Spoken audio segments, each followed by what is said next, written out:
All right. So I think we're going to get started. We have 16 people here. I know there was over 50 people registered, so I'm really happy for everyone to be here tonight. And so we will get started. Welcome to my virtual book launch and giveaway event. My name is Angela Gentile, and I'm the author of Flourish or Fade. I hope that's the right way for you. It looks backwards to me, like a mirror image for me.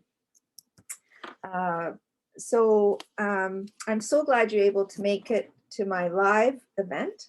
And for those who aren't able to be here live, there will be a recording and you can watch the replay. So you will find the chat feature on the bottom of the screen. So please send me any kind of messages if you like, questions. I do have a couple of people that are watching the chat box if there's anything in particular that they can help you out with. If you need links or clarification on something, they'll do their best to help you out. And hi, Karen. Yes, thank you. She says, so nice to see you. And so if you want to jump in on a chat and tell me where you're from, that would be great. So at past book launches, this is my 6th book.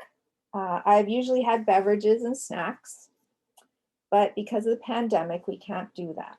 So in order to make this a fun event, I wanted to have some giveaways. So I put a call out and I had an overwhelming response. I want to give a big shout out and thank you to all the wonderful ladies who have donated a gift for this event. These generous, kind, and amazing women have provided the following prizes, which I will get to in a little bit, and I'll show you them later on. And if you don't win their prizes or a prize, but you're still interested in their products or services, I encourage you to go check them out on the internet. So we've got people from Vancouver, United States, Ontario, Canada, Kitchener, awesome. And I think Winnipeg, yes, Winnipeg. That's where I'm from, Winnipeg. So I'll tell you a little bit about me and my book. That's probably what you're here for, or the prizes. So I'm a social worker by training, and I've been working with older adults and their families for more than 25 years. And one day back in 2011, I woke up and decided I wanted to write a book on successful aging. I started writing it, but I soon realized that I didn't have enough education to speak confidently on the subject. I had lots of practical experiences, but I needed to learn more. I started reading everything I could get my hands on. I learned about ageism and how many older adults are judged and treated unfairly based on their advanced age. I learned that we are aging since the day we are born. I learned about anti-aging and the multi-million-dollar beauty industry that's selling us broken promises. This youth and beauty obsessed culture I had been raised in taught me that if you were older, you are of little value, especially if you're a woman. My work with older people was skewed, as all of the people I was working with were needing some kind of help. Many of them told me the golden years are not so golden. Hi, San Francisco, Lorenzo, that's my son. Tanya, my sister-in-law from Fort Francis. Carla from Rainy Lake. Sharon from London, Ontario. Hi, everyone. So I visited many personal care homes where people were looked after in a 24-hour care facility. I spoke to hundreds of people who have dementia or some other cognitive impairment. My outlook of growing older was not that bright. So I started looking for the positive aspects of aging. I went back to school, got my master's degree in social work, and I did a specialization in aging. I worked with older women whose husband had been diagnosed with dementia. And this work was so important that I wrote my first book about it. Meanwhile, I continued to work on my successful aging book. I then realized that to be aging successfully, it meant that you woke up in the morning. Aging well was a term that I felt resonated with me more so than successful aging. If there are successful agers, then there must be unsuccessful agers. I didn't really like that. I kept reading every book on aging I could get my hands on. I read the research that was coming out. I kept trying to write my book on aging well. Each time I wrote it, I would stop at a certain point. I would say to myself, who am I to say how to age well? I'm not even 60. So I shifted gears and explored what it was that I wanted to share with people, which is how 10 years later, I came to write Flourish or Fade, a guide to total well-being for women at midlife and beyond. It's 216 pages with 14 chapters and an index. And the font is easy to read. I make sure of that. And I've got some diagrams. This book will, I feel, carry you and me through our second half of life. It will give you the information, inspiration, tips, and tools you need to live your most satisfying life. Life satisfaction, living the life you want to live, is key to happiness. Bloomers know how to live. Hi, Pina. So I address taboo subjects such as sex, finances, religion, those things that we normally don't talk about. And the Flower of Wellness method I created addresses the 10 dimensions of wellness. And I had a graphic designer help me design the Flower of Wellness. So there's 10 dimensions. They are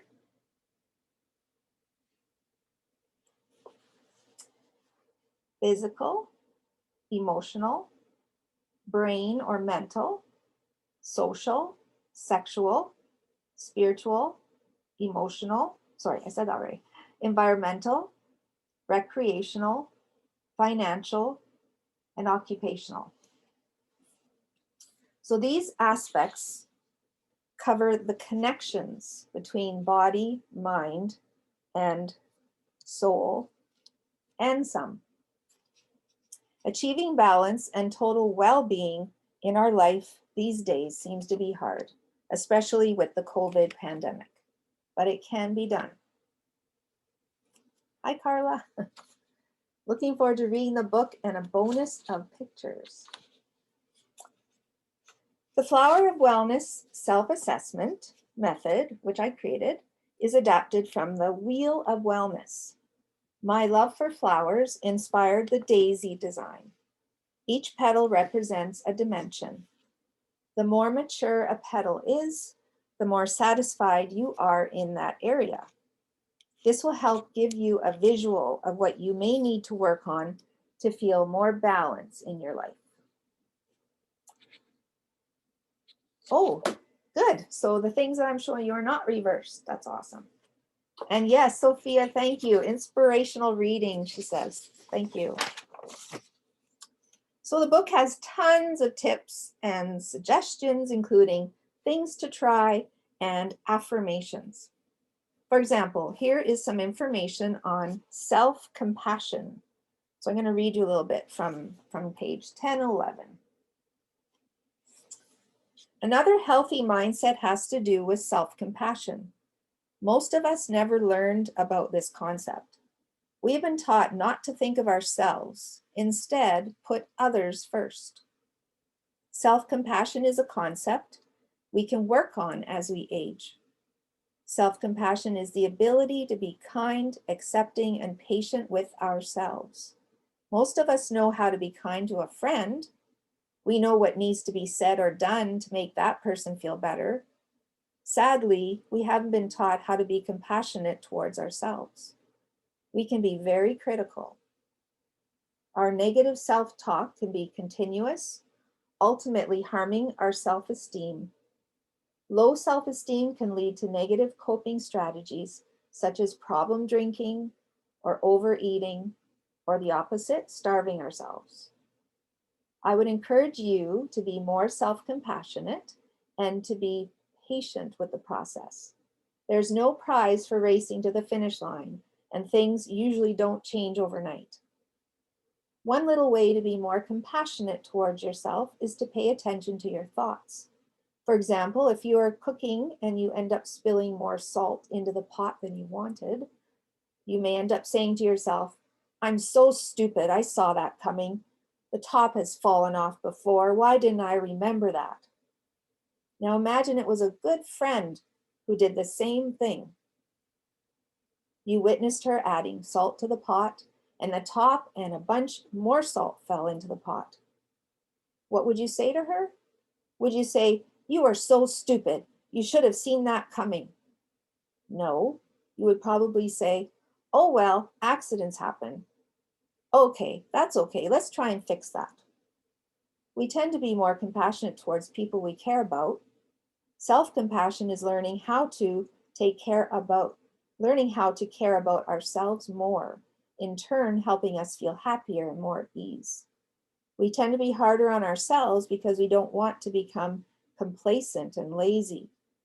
What ends up happening is we harm our sense of self and risk becoming sad and depressed.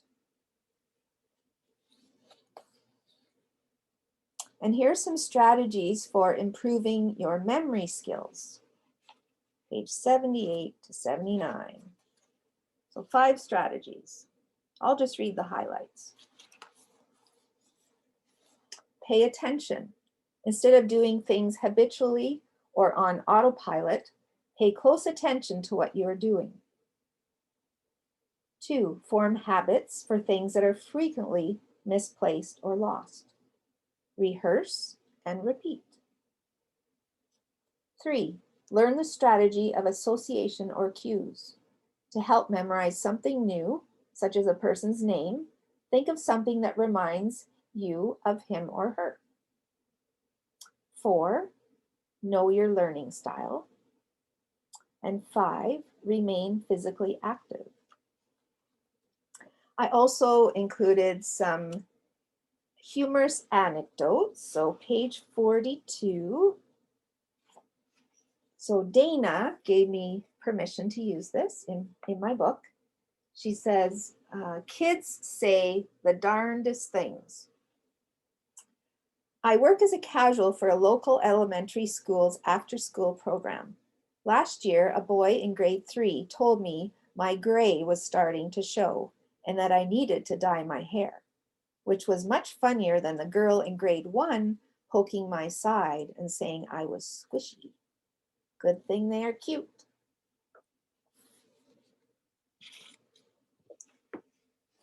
I've had people tell me that the book has inspired them in a variety of ways. One woman told me she booked a massage, and another ordered a book for a friend who is retiring. I've been told that this would be a good book for a book club or a discussion group. I would love to hear how the book impacts you.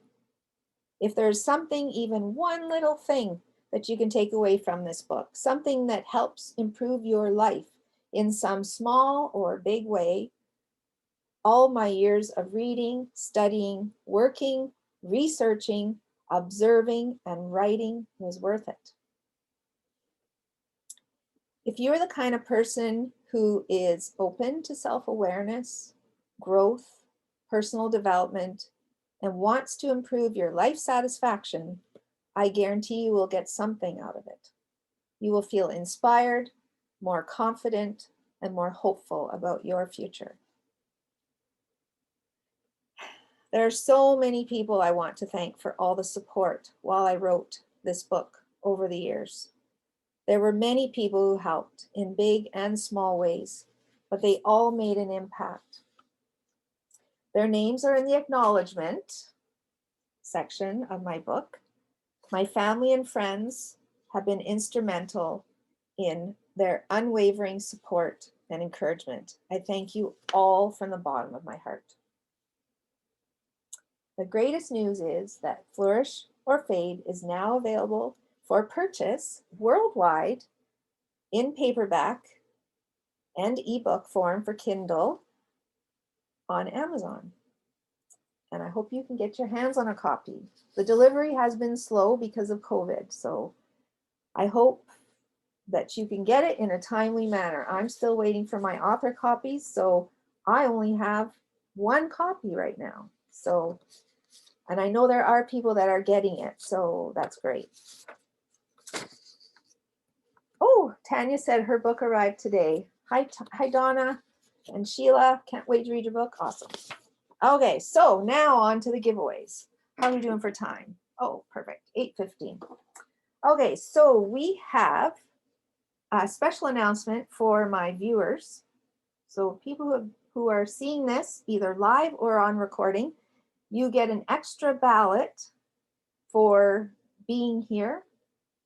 So if you have been at this event, you need to tell me that in an email.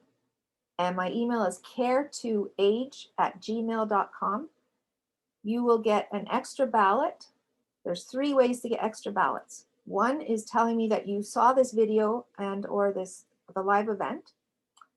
The other way is if you can share the news of this book with somebody, even if it's just one person, just tell them about it. If you share it on Facebook, if you share it on Instagram, if you share it on Pinterest, if you share it on LinkedIn, I'm on all those platforms. So the more you share, the better. But as long as you do it just once, I'd be grateful for that. And you get an extra chance to win. And I'll tell you more about the prizes in a minute.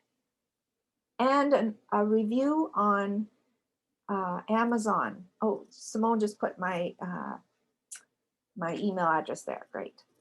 If you can share a review, put a review on Amazon, that is an author's best friend, really. When you see reviews from your readers, and then other people that maybe don't know me or haven't read any of my books yet, you give them an insight into what you think about my writing and how I might be able to help them. So a review on Amazon would be much appreciated. So there's 3 ways to get extra prizes. So on to the prizes. So first one, number 1 is a copy of my book. So what you want to do is you want to write down which prizes you want. So this is number 1. Number 2 is from Dr. Andrea Wilkinson, accountability calls. So she has generously given 2 hours of her time for accountability calls. So she's a psychologist. She has a PhD in psychology with a specialization in cognitive aging. And she's going to help you get clear on your life's vision, identify your biggest blocks and barriers, and create an action plan to start implementing them right away. So you can book your initial call with her, brainshape.ca. So that's number 2. Number 3 is a book by Billy Best, How I Made a Huge Mess of My Life. So if you want to try and win this, you email me, you tell me which one you want, if you want to win number 3. Number 4 is a book by Molly Duncan Campbell, The World Came to Us. She's, I think she's even signed this book. Yeah, she signed it. And if you'd like to win this, number 4. Number 5 is cards from the Playground of Possibilities by Kay Ross. And you just say you want number 5. Oh, hi, Maureen. So you just have to email me your selections. Number 6 is an ebook called Seize the Moment, A Guide to Living in the Present by Camille Gossicki. So Camille's donated this book. The Unexpected Journey of Caring by Donna Thompson, Zachary White. And this is a hardcover book. And this would be number 7. And number 8 is Keeping It Together, another book, and this is by Eleanor Silverberg. How to Cope as a Family Caregiver Without Losing Your Sanity. And the last one is I Could Be Wrong, and this is the second book donated by Billy Best, and it's number 9. And 50 plus blog posts, short reads, big laughs, wit, and wisdom. So there's a link there in the chat. You just have to go to my website, Flourish Fade, my blog post on the book launch information and contest details if you're not sure how to enter. But basically you just have to send me an email with the name of the book that you're the prize that you would like, or number, one or the other. So no purchase is necessary to win. Entries are accepted until Saturday, May 15th, 2021 at 12 noon Central Time here in Winnipeg. And the winners will be announced in a post on my website, www.angelagentile.com. Maybe we can post my website address on the chat. And they will be announced on Sunday, May 16th. And so I wish you good luck, and I hope you win a prize. So we do have some time for questions. If there's anything in particular, you could just add it in the chat group, in the chat box down there. Just hover below and you'll see chat. If you have any specific questions. I'll just see if I can see any other questions here.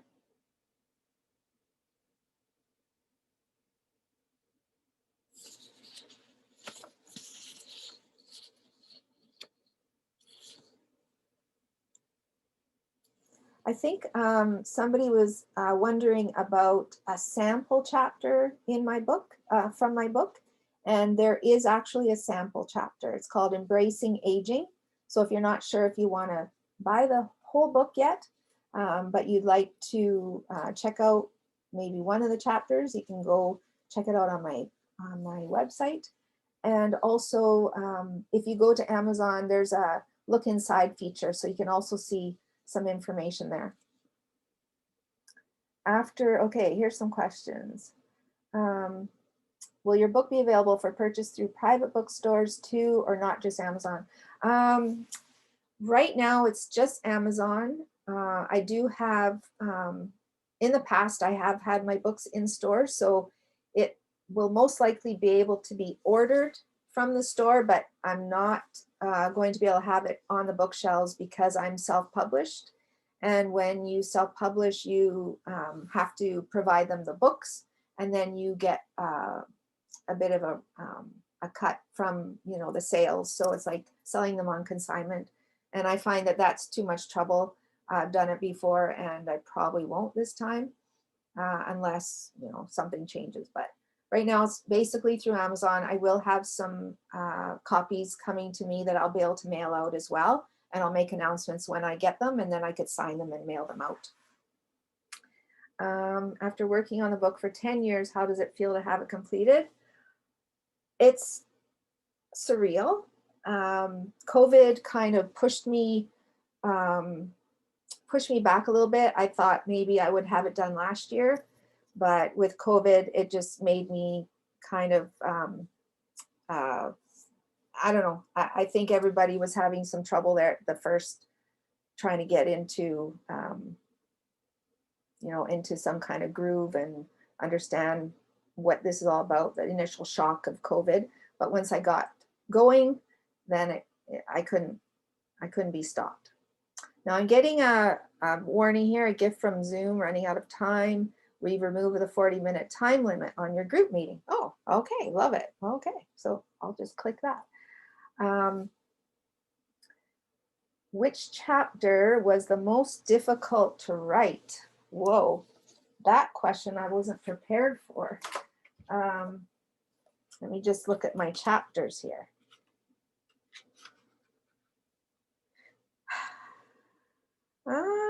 I think I had the most help there's two chapters that I had the most help with. So environmental wellness and the physical wellness. So it's hard to try to narrow down physical wellness. So I had lots of challenges with that. That is the longest chapter, but it's probably one of the most important. Physical health is really important, but all the other chapters are just as equally important, which you'll see when you read it. I did mean ordering from the bookstore. Oh yes, okay, yes. So hopefully you will be able to. If not, tell your bookstore you want to order it, and hopefully they can track it down. And yes, somebody just ordered it. Thank you. And will I be writing another book? Oh boy, okay. When I was thinking about writing a book on aging well, I think I started writing it 6 times before I actually wrote this one. So I do have a lot of other ideas, but I'm just going to try and take a little break from all of the writing that I've been doing and just wait and see what happens. But yes, I could write lots of books. This is just touching the surface of what I've learned. What chapter is near and dear to you? What's your favorite? Oh, that's a good question. Probably the embracing aging, because that's where everything started for me when I decided that I was going to make the rest of my life the best of my life. After everything that I've seen over the years working with older adults, I just needed to learn how to be more positive and see that there are a lot of, positive things about aging well. Even if you have chronic illness or disability, there's still so much positivity that you can find in life. So I think embracing aging is the, the icing on the cake, which is what I hope everyone, when they read this book, they will see that. What would the topic be if I wrote another book? Oh boy. I was thinking of an anthology. So I'd get people who are specialists in writing books or writing articles about aging well. I'd get them to provide me with a chapter, and then I'd put it all together as an anthology, which I've written before in Cancer Up the Wazoo. I'm a cancer survivor of cancer. So I have done anthologies before. They're really fun. They're lots of work, but it gives so many people a voice. Do I do other work besides writing? Yes, I do have a full-time job. I'm a geriatric mental health clinician, day job. And someone says, I already read the book and it was absolutely amazing, putting my flower of wellness into action. Awesome. I'm so happy. So with that, I think we better end it. So thank you all very much for your time tonight. I really appreciate it. And I appreciate you being here with me to celebrate the launch of Flourish or Fade. I will put all the links in the description when I post it on YouTube.